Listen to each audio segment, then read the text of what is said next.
हरियाणा में एक सरदार जी थे, एक साइकिल थी उनके पास टूटी सी, उसमें भी चेन नहीं थी, एक छोटी सी झोपड़ी थी, और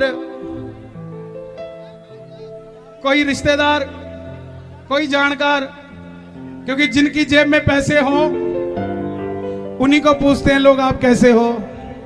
अब जिसकी जेब में पैसे नहीं तो पूछने वाले ऐसे ही नहीं।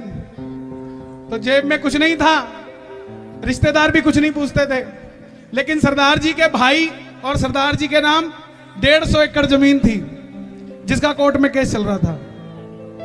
सरदार जी के भाई ने वकील किया, सरदार जी ने भी छोटा मोटा हाथ पैर जोड़ के वकील कर लिया। परेशानी में जिंदगी चल रही थी। किसी ने कहा बस जा रही है फ्री ऑफ कॉस्ट, रास्ते में भोजन भी कराएंगे देसी घी का, खर्चा कोई लगना नहीं है, बैठ जाओ। अब सरदार जी ने 5 रुपए का नोट जेब में डाल लिया और बस में बैठ गए। अब जैसे खाटू जी पहुंचे, देखा हमारे जैसे लाले 100 रुपए निकालते, बाबा 1 कनाल की कोठी चाहिए। 6 महीने बाद 1 कनाल तैयार।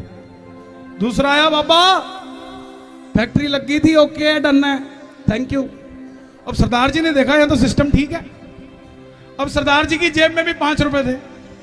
सरदार जी ने 5 रुपए लिए और बोला, बाबा मैं तेरे से कोठी बंगला मांगता नहीं, ना 10 लाख मांगता, लेकिन अगर जमीन का फैसला मेरे हक में आ गया, ये ले 5 रुपए चढ़ाए, 10 लाख चढ़ा के जाऊंगा, तेरे से लेके नहीं जाता, दे के जाऊंगा तेरे दरबार में।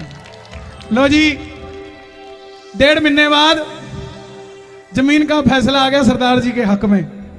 और जब पैसा आता है ना, और खर्चते कैसे हैं ये सरदार जी से पूछो।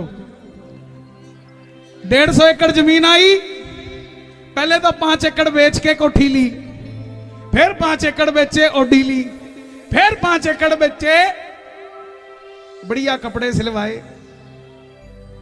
रिश्तेदारों ने पूछा सरदार जी ये कहां से हो गया? बोले मैं खाटू श्याम जी गया था। बोले दुनिया जाती है खाटू श्याम जी, ये कमाल कैसे हो गया? बोला दुनिया के साथ तो कमाल होता है, मेरे तो नाल हो